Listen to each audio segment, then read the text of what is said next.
솔직히 처음에는 저도 제 자신이 이렇게 될 줄 몰랐어요. 런던 상류층 가문의 딸로서 누구보다 철저한 교육을 받으며 자랐던 제가 어느 날 갑자기 한국에 가겠다고 선언할 줄이야. 부모님은 그야말로 경악하셨죠. 내가 왜 한국을 가겠다는 거니? 무슨 생각으로 그러는 거야?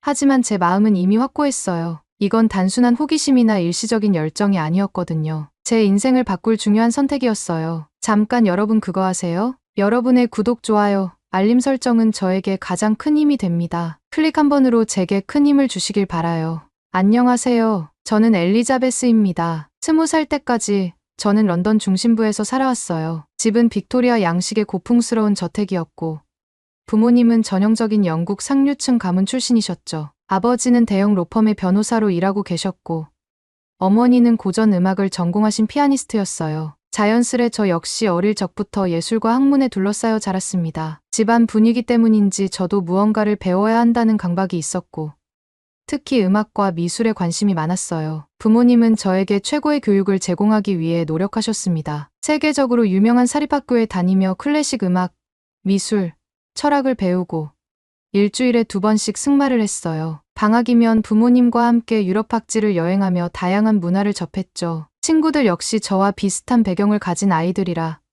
우리는 어릴 때부터 자연스레 성공을 목표로 삼았어요. 저는 그저 주어진 길을 따라가면 된다고 생각했죠. 하지만 고등학교에 들어가면서부터 조금씩 이상한 감정을 느끼기 시작했습니다. 남들이 부러워할 만한 조건과 환경이었는데도 저는 어딘가 모르게 늘 공허했습니다. 수업이 끝나면 교복을 벗고 고급 레스토랑에서 친구들과 저녁을 먹고 주말에는 미술 전시회에 다니며 시간을 보냈지만 그런 일상에 점점 질려갔어요. 그러던 어느 날이었어요. 친구 중 한 명이 저에게 조용히 말했습니다. 엘리자베스, 너 혹시 케이팝 알아?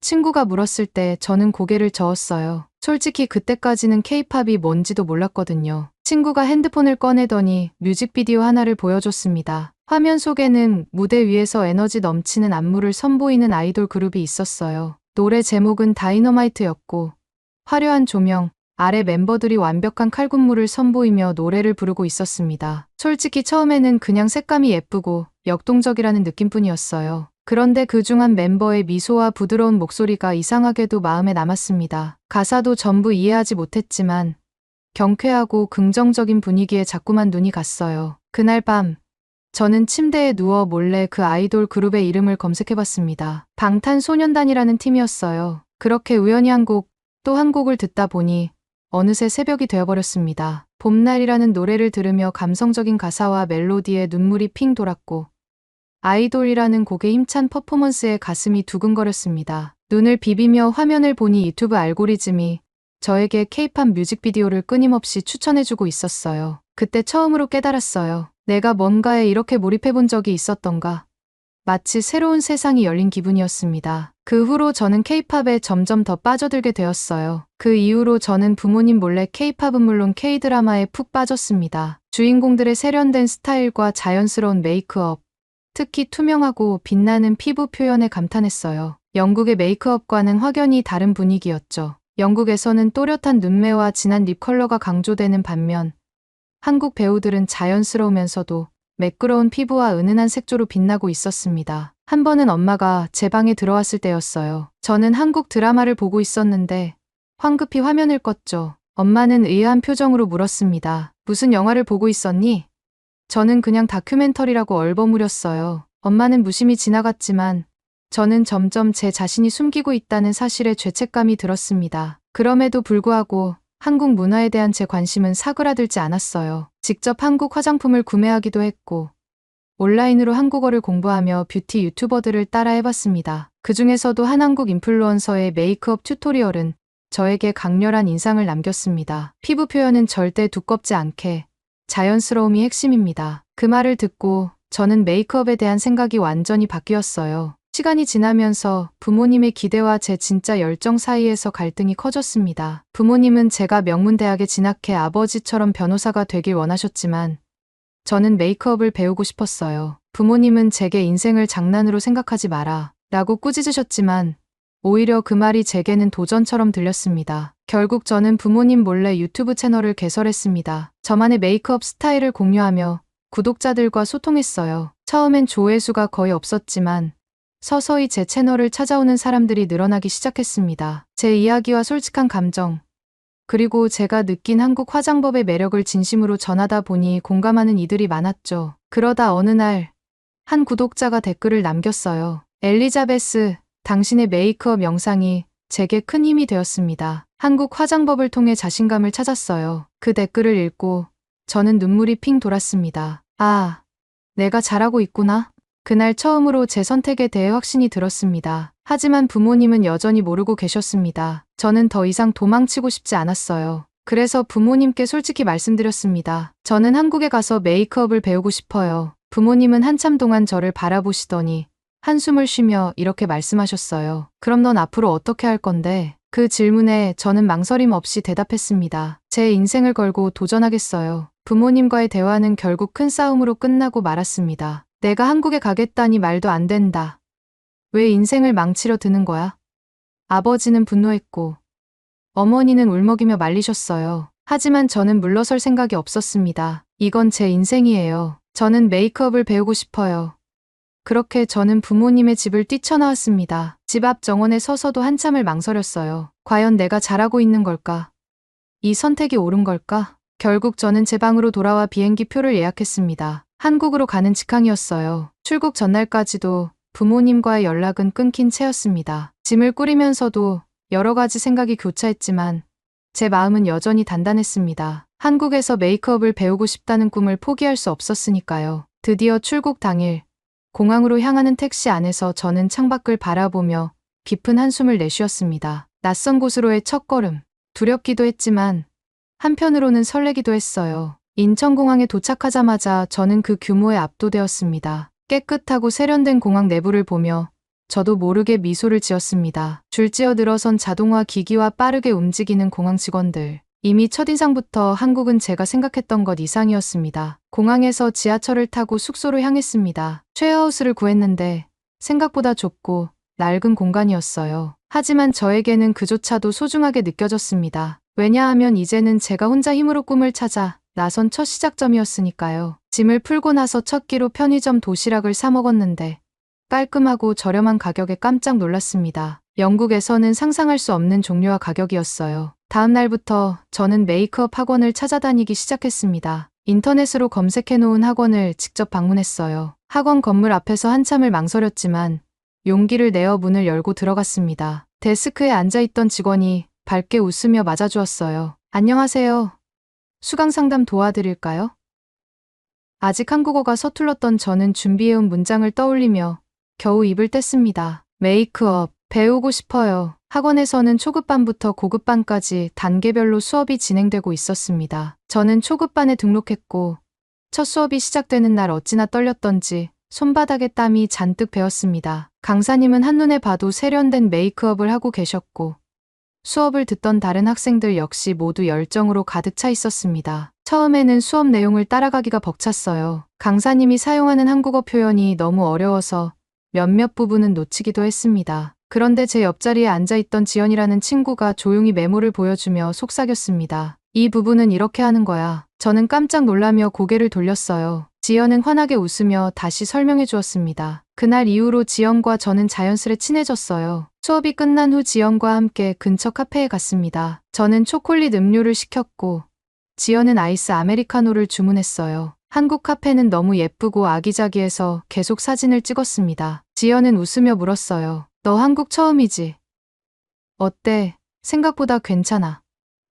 저는 웃으며 대답했습니다. 너무 좋아. 사람들도 친절하고 음식도 맛있고. 며칠 후 학원에서 실습 과제가 나왔습니다. 조별로 팀을 나눠 특정 주제로 메이크업을 하는 것이었어요. 저는 지연, 그리고 같은 반 남자 수강생인 준수와 한 팀이 되었습니다. 준수는 키가 크고 차분한 성격이었는데 메이크업 실력도 뛰어났습니다. 처음에는 조금 어색했지만 서로 의견을 주고받으며 점점 호흡이 맞아갔어요. 과제 발표 날, 저희 팀은 한복 메이크업을 주제로 준비했습니다. 현대와 전통이 조화를 이루는 메이크업을 선보였고 강사님께 큰 칭찬을 받았습니다. 저는 뿌듯하면서도 벅찬 감정을 느꼈어요. 한국에서 직접 배운 기술로 무언가를 해냈다는 사실이 믿기지 않았습니다. 준수와 지연 덕분에 저는 학원 생활에 점점 익숙해졌고 학원 끝나고 셋이서 같이 분식을 먹으러 다니기도 했습니다. 떡볶이와 순대를 처음 먹어본 날 너무 매워서 눈물이 났지만 준수가 웃으며 우유를 건네줬어요. 그때 처음 느꼈습니다. 한국의 따뜻한 정이 이런 걸까? 지연과 준수는 학원 수업뿐 아니라 생활 전반에서도 저를 많이 도와줬어요. 처음에 고생했던 한국어도 조금씩 늘어나면서 학원 선생님과도 소통이 수월해졌습니다. 가끔씩 부모님 생각이 나서 눈물이 날 때도 있었지만 친구들이 곁에 있어 외롭지 않았어요. 어느 날 지연이 제게 물었습니다. 엘리자베스, 너 정말 멋지다. 부모님 반대에도 불구하고 여기까지 왔잖아. 후회 안 해? 저는 잠시 생각하다 대답했어요. 솔직히 힘든 순간도 많았지만 지금은 후회하지 않아. 꿈을 위해 도전하는 내 자신이 자랑스러워. 한국 생활은 예상보다 훨씬 더 많은 것을 제게 안겨주고 있었습니다. 단지 메이크업 기술을 배우는 것뿐 아니라 사람들과의 관계와 문화의 따뜻함을 통해 새로운 시각을 가지게 되었어요. 앞으로도 이 길을 계속 걸어가야겠다고 다짐했습니다. 한국 생활에 익숙해진 지 어느덧 1년이 지나가고 있었습니다. 학원 수업도 자연스러워졌고 메이크업 실력도 눈에 띄게 늘었어요. 제 메이크업 채널도 조금씩 성장하면서 구독자가 꾸준히 늘어나고 있었습니다. 무엇보다도 준수와 지연 덕분에 한국에서의 생활이 외롭지 않았어요. 이제는 세 명이서 어울리는 시간이 당연하게 느껴졌습니다. 특히 준수와 저는 점점 더 가까워졌습니다. 처음에는 학원 친구로 시작했지만 언제부터인가 서로를 의지하고 있다는 걸 느꼈어요. 힘들 때면 자연스레 서로를 찾아 위로를 나누곤 했습니다. 그날도 역시 준수와 함께 학원에서 과제를 준비하고 있었습니다. 전통 메이크업을 현대적으로 재해석하는 프로젝트였는데 생각보다 쉽지 않았어요. 준수는 제 디자인을 보며 진지하게 조언했습니다. 이 부분은 좀 더 과감하게 표현해도 괜찮을 것 같아. 전통적인 요소를 너무 고집하면 오히려 답답해 보일 수 있어. 저는 고개를 끄덕이며 수정을 해보았어요. 그러다 문득 준수를 바라보았습니다. 준수야, 너랑 있으면 내가 진짜 나답게 느껴져. 부모님 앞에서는 늘 불안하고 긴장됐는데 너한테는 그냥 솔직하게 다 말할 수 있어서 좋아. 준수는 살짝 웃으며 대답했습니다. 나도 그래. 엘리자베스랑 있으면 억지로 꾸밀 필요가 없으니까. 그냥 내가 어떤 사람이든 받아줄 것 같아서. 순간 눈이 마주쳤고 우리는 서로 미소를 지었습니다. 그 미소 속에는 말로 표현할 수 없는 따뜻함이 있었습니다. 프로젝트가 끝나고 학원 근처 카페로 자리를 옮겼습니다. 커피를 마시며 지연과도 합류해 이야기를 나눴어요. 지연이 장난스럽게 물었습니다. 둘이 요즘 더 친해진 것 같아. 혹시 사귀는 거야? 저는 당황해서 손사래를 쳤지만 준수는 장난스럽게 한마디 했습니다. 아직은. 그 말을 듣고 지연과 저는 동시에 웃음을 터뜨렸어요. 사실 저도 조금씩 준수에게 마음이 생기고 있다는 걸 느끼고 있었습니다. 준수가 곁에 있으면 안정감이 들고 힘든 일이 있어도 견딜 수 있을 것 같았어요. 하지만 제가 먼저 고백할 용기는 나지 않았습니다. 준수 역시 조심스러워 보였고 괜히 이 관계를 어색하게 만들까봐 두려웠거든요. 어느 날은 학원이 끝난 후 갑자기 비가 쏟아졌습니다. 우산이 없어서 건물 앞에서 어쩔 줄 몰라 하고 있는데 준수가 다가왔습니다. 같이 쓰자. 한참을 어색하게 서 있다가 저는 결국 우산 속으로 들어갔어요. 좁은 공간 안에서 준수의 어깨가 제 어깨에 닿을 때마다 심장이 두근거렸습니다. 그렇게 조용히 걷고 있는데 갑자기 준수가 말을 꺼냈습니다. 엘리자베스, 나 사실 너 좋아해. 순간 숨이 멎은 것 같았습니다. 깜짝 놀라 쳐다보니 준수는 진지한 눈빛으로 저를 바라보고 있었어요. 내가 한국에 와서 힘들어할 때도 대회 준비로 고생할 때도 옆에서 지켜보면서 점점 내가 소중해졌어. 저는 말이 나오지 않았습니다. 그저 떨리는 목소리로 겨우 대답했습니다.